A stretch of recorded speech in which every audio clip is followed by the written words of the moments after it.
Amigos telespectadores da Rede Vida de Televisão e do programa Páginas Difíceis da Bíblia, nós encerramos aqui, nós três, uma leitura bastante longa e sequencial do Evangelho de São Mateus. Na última, e acredito que na penúltima entrevista, programa nosso, estávamos falando a respeito da historicidade dos evangelhos, estão lembrados? Isso mesmo. E eu disse que é evidente e necessário que tenha havido entre os anos de Jesus, quando eu falo os anos de Jesus, eu me refiro ao final dos anos 20. Jesus morreu provavelmente no ano 30 da nossa era. Portanto, a vida pública foi no final dos anos 20. Entre os anos 20 e a época em que o evangelho mais antigo foi escrito, Marcos, passaram-se 40 anos. Eu disse que durante esses 40 anos o cristianismo foi um fenômeno circunscrito, limitado, e não sentiram os primeiros cristãos necessidade de escritos. Era o cristianismo propalado de boca em boca. De resto, Jesus nunca escreveu coisa alguma. Ele, que é a palavra de Deus, nunca escreveu nenhuma palavra. Os seus discípulos também não tinham necessidade primeira de escrever. Tinham necessidade de pregar e bastava o contato direto. Aliás, o contato direto é sempre indispensável.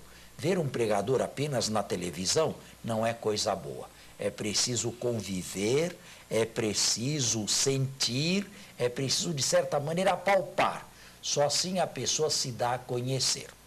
Bom, durante 40 anos, foi assim que aconteceu.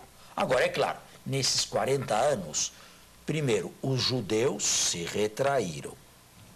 Os cristãos deixaram as fronteiras da Palestina, entraram para o mundo grecofone, a bacia oriental do Mediterrâneo. Já nos anos 40, havia cristãos em Roma.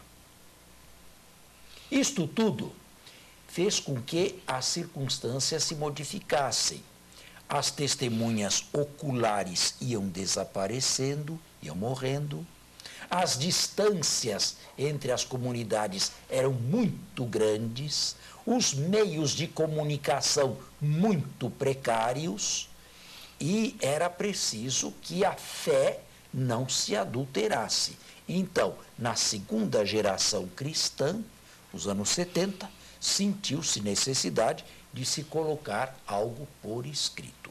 Mas é claro que então 40 ou mais anos tendo-se passado, houve progresso, já nesta etapa oral. Progresso na teologia, progresso no conhecimento de Jesus, progresso na cristologia. Vamos dar exemplos? Jesus usou o título em vida, na vida terrestre, usou para si o título Messias. Alguma vez Jesus disse, eu sou o Messias? Acho que não, né? Uma vez Pedro lhe disse, tu és o Messias. E que Jesus lhe respondeu, não digas nada disso a ninguém. Jesus, ao que parece, nunca publicou, nunca propalou e também nunca disse que não era, mas possuía muitas reservas com relação a esse título. Por que o título foi usado maciçamente pelos cristãos depois da morte de Jesus? Vejam, é o avanço da cristologia. Jesus, alguma vez em vida, nos anos 20, disse, eu sou o Filho de Deus? Eu sou o Filho do Homem. Nunca Jesus disse isso. Como é que maciçamente vem dito que Jesus é Filho de Deus? É o avanço da cristologia. Certo? Jesus disse, eu sou o Filho do Homem. Aqui eu preciso tomar um certo cuidado. A expressão filho do homem, em Ezequiel, onde ela aparece pela primeira vez, não tem sentido nas nossas línguas, que significa em português, mas em grego também, filho do homem. Não tem sentido nenhum. Mas ele se referia a meu pai. Não. Em Ezequiel, filho do homem é uma figura humana, barro, da terra, Adão. Em hebraico se diz Ben-Adão, filho de Adão, filho da terra. E é exatamente quando cai por terra e recebe a mensagem do alto de Deus, que ele é chamado por Deus a primeira vez filho do homem. Como que quase que a mostrar a distância entre Ezequiel e a mensagem de que ele será portador. Mas É quando cai por terra. Dá ênfase ao fato de ser filho de Deus e ao mesmo tempo Não, filho homem, de Deus nunca foi homem. aceito na vida pública de Jesus. Esse título não existiu, nem na boca de Jesus, nem na boca dos que estavam com Jesus. Ninguém jamais o chamou filho de Deus. Agora, filho do homem, Jesus pode ter assumido este texto, não de Ezequiel, este título, não de Ezequiel diretamente, mas pode tê-lo assumido através de Daniel. No capítulo central do livro de Daniel, o Filho do Homem é uma figura celeste que aparece depois do desaparecimento das 4 bestas, dos 4 animais selvagens, das 4 feras, que representam os 4 impérios e estão pela totalidade dos impérios terrestres, que tem dias contados na história, aparece como que um Filho do Homem que se dirige ao ancião, Deus, sentado no trono, e dele recebe domínio e majestade sobre os santos dos tempos finais. Aqui, este título, Jesus pode ter usado. Se bem que há exegetas que discutem e afirmam que não, como Bultmann. Bultmann diz que ele se referia a filho do homem como a alguém que viesse ainda depois dele, uma terceira pessoa. Mas em todo o Novo Testamento, nunca vimos Jesus se referir, ou os cristãos se referir a um outro que não fosse ele. O título filho do homem, ele deve ter aceito. Mas deve ter pensado da seguinte maneira: se os judeus não me aceitarem, se não aceitarem a minha doutrina, se não aceitarem a pregação do reino de Deus que eu faço, se, pior ainda, me eliminarem, me assassinarem, me matarem, Deus me fará justiça. E nesse raciocínio ou autorreflexão de Jesus, pode ele ter buscado a figura do Filho do Homem para se chamar a si mesmo. Agora, este é um título que Jesus pode ter tido. Jesus se autodenominou profeta? Não. Também não. E, no entanto, existem textos do Novo Testamento que o chamam profeta. Então, vocês estão vendo? Cresce a cristologia. Títulos que não eram usados nos anos 20 passam a ser maciçamente usados nos anos 70, 80, 90. Jesus alguma vez se chamou Senhor. Senhor, em grego, é o nome Kyrios, de Deus, na tradução grega. Jesus nunca foi chamado com este título, com letra maiúscula. Jesus alguma vez se disse Deus, eu sou, é o nome de Deus? Não. Também não. Então, nos evangelhos aparece, é prova de que houve progresso, de que houve evolução dos anos 20 para os anos 70, 80. Eu digo 70, 80 porque Mateus e Lucas provavelmente escreveram os respectivos evangelhos por volta dos anos 80. Agora, quanto de evolução deve ter havido? Aí eu disse, para os conservadores ou os arquiconservadores, um mínimo. E leem um texto evangélico como se assiste televisão. Para os racionalistas, um máximo. Nós ficamos num meio termo, porque a verdade nunca se encontra nos extremos. Deve ter havido evolução, sim. O importante é que a evolução seja homogênea. Não seja dialética, uma fase rompendo com outra fase anterior. Que seja homogênea e seja plenamente linear. Este sim.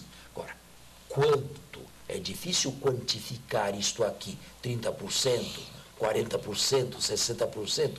Não dá para se quantificar matematicamente. Houve evolução. Agora, tendo havido evolução entre o texto, nível 3º, e Jesus histórico, nível 1º, passando pelo nível 2º, qual é a possibilidade que nós temos? A partir do nível 3º, que é o único texto que temos, não temos mais nem o nível 1, a história não se repete, nem o nível 2, a pregação oral.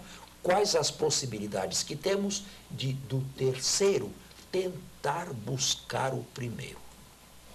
Eu disse aqui, e foi aqui que terminei o programa, existem alguns critérios. O primeiro critério é o critério da múltipla atestação. Temos ainda algum tempo? Está encerrado? Então vamos fazer um intervalo e voltamos já. De volta. O nosso primeiro critério para descobrir alguma coisa no nível 1º é a múltipla atestação. Quais são as fontes independentes? Marcos, fonte Q, João e Paulo. Paulo usado pouco para os evangelhos. Estas são fontes normalmente consideradas independentes. Mateus e Lucas não, porque copiaram Marcos. Portanto, não são fontes independentes. Se o mesmo fato é narrado nessas 4 fontes, ou em 3 das 4, bem, nós temos uma múltipla atestação. Exemplo de um fato narrado por todas as fontes, a multiplicação dos pães. É narrado 2 vezes em Mateus, ou em Marcos, em primeiro lugar, depois 2 vezes em Mateus, uma dublagem, 1 vez em Lucas e 1 vez em João. Paulo não fala nada porque não entra na vida terrestre de Jesus. Este episódio tem todo o direito de estar lá no nível 1º. Ou melhor, a múltipla atestação é um critério básico que nos leva a tocar o nível 1º, o nível da história. Uma andorinha não faz verão. Ao lado da múltipla atestação, que é o critério de base, nós temos outros critérios. Segundo critério, o critério da descontinuidade. Ou seja, tudo aquilo em Jesus que não pode ser atribuído ao judaísmo anterior a Jesus e nem ao cristianismo posterior a Jesus, deve ser atribuído historicamente a Jesus. Fiz-me entender? Dê um exemplo prático. Dê um exemplo prático. O divórcio. Os judeus sempre aceitaram o divórcio. Nunca, até hoje, aceitam o divórcio. E na Torá de Moisés está o divórcio. O cristianismo não iria inventar um matrimônio indissolúvel, atribuindo-o a Jesus. Se Jesus não tivesse pessoalmente falado sobre isso, divórcio, dificilmente isto seria produto de invenção do cristianismo. Vocês percebem que há descontinuidade? Claro que esse critério aqui é um critério relativo, porque um Jesus totalmente descontínuo com o Antigo Testamento e totalmente descontínuo com o cristianismo seria um Jesus absolutamente ininteligível. Ininteligível de todos. Claro que ele tem alguma continuidade, ou muita continuidade, com o antigo e com o cristianismo. Porém, é exatamente o que sai da continuidade que nos leva a forjar um segundo critério. Outro exemplo, Jesus proibiu que se jurasse por ninguém, nem pelo céu, nem pelo nome de Deus, nem por Jerusalém, nem pelo trono do rei, por ninguém. Seja o teu sim, sim, o teu não, não. Aí há uma descontinuidade enorme com o Antigo Testamento. O Antigo Testamento proibia jurar falso, claro, ou o perjúrio, mas não propriamente o juramento. Corban,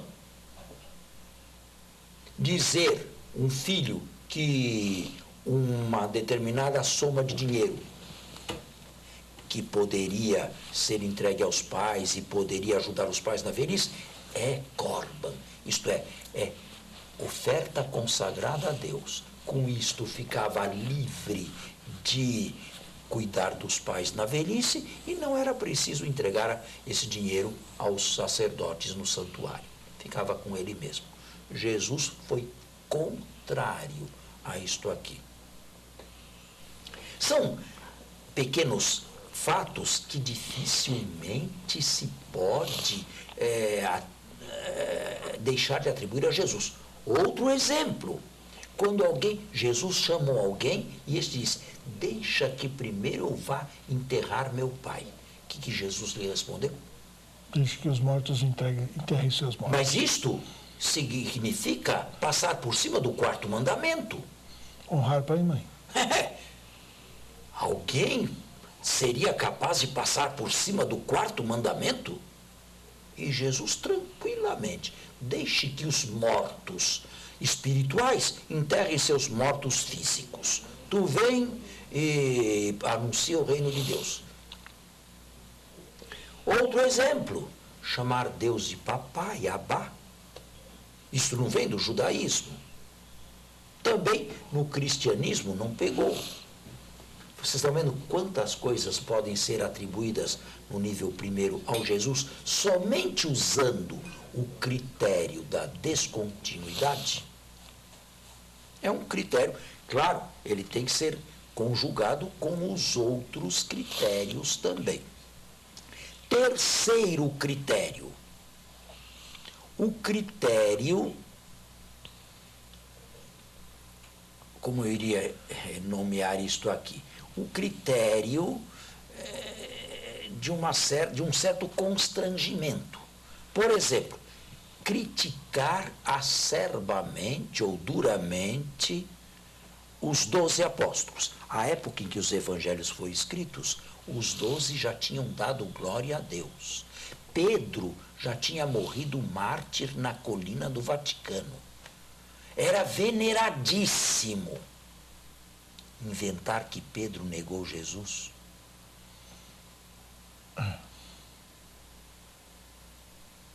Com que finalidade fazer isto?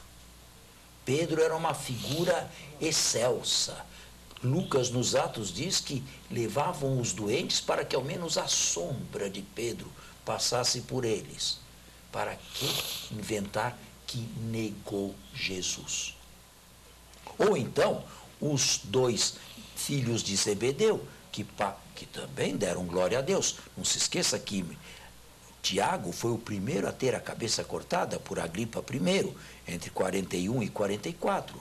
Mostrá-los como 2 ambiciosos. Queremos estar um à direita e outro à esquerda. É colocar os 2 filhos de Zebedeu numa luz bastante negativa, não é? Então, esse aqui é o critério do constrangimento.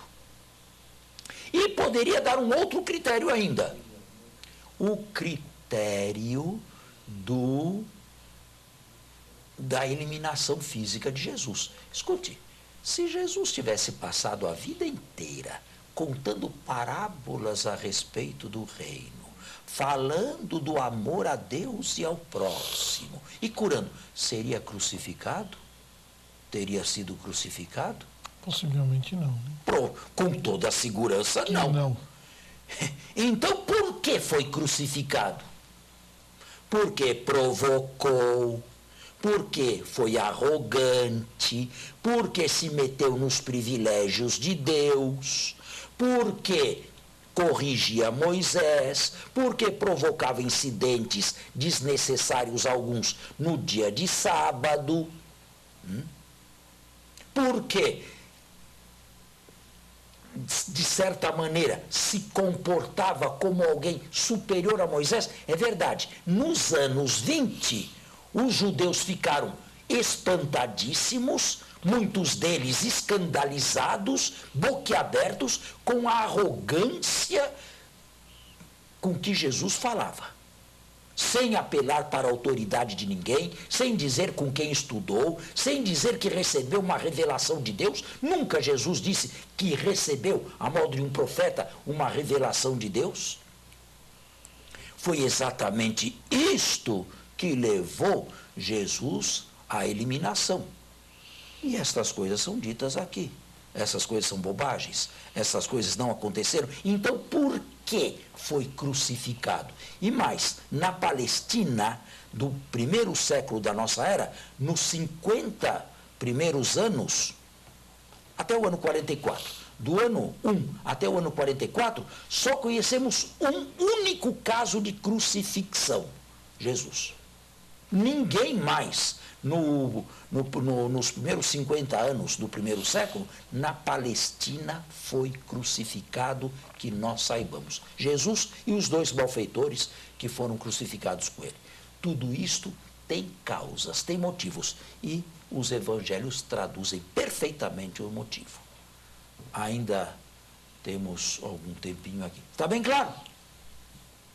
Eu não entendi esse penúltimo que o senhor falou aí, esse critério.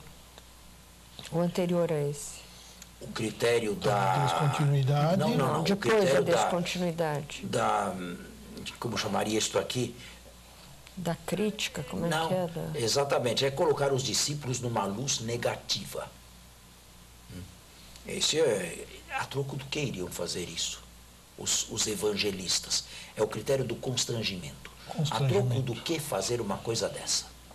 A troco do que fazer uma invenção de que Pedro negou 2 vezes, de que Judas o traiu. Então Jesus não tinha capacidade de escolher os próprios discípulos. Ele foi escolher a pessoa errada. Iriam inventar isto? Não. Então, vocês estão vendo como nós temos critérios para chegar ao nível primeiro, ao nível da história. Agora, nem tudo é resolvido. Nem tudo. Há elementos, não tem múltipla atestação, não tem o critério da descontinuidade, não deve ter provocado incidente com os judeus. Aí, por exemplo, as bodas de Caná. Realmente aquilo, como está no texto, aconteceu? Ou o evangelista já assumiu aquilo de uma outra tradição, sem se perguntar se aquilo foi histórico ou não? O evangelista já sabia que era histórico, já sabia que não era histórico quando escreveu? Aqui nós podemos realmente ter uma certa dúvida. Nós vamos ter que encerrar o programa hoje, mas ele voltará na próxima semana. Muito obrigado. Bom final de semana a todos e até a próxima sexta-feira, se Deus quiser. Bom domingo, até a próxima sexta.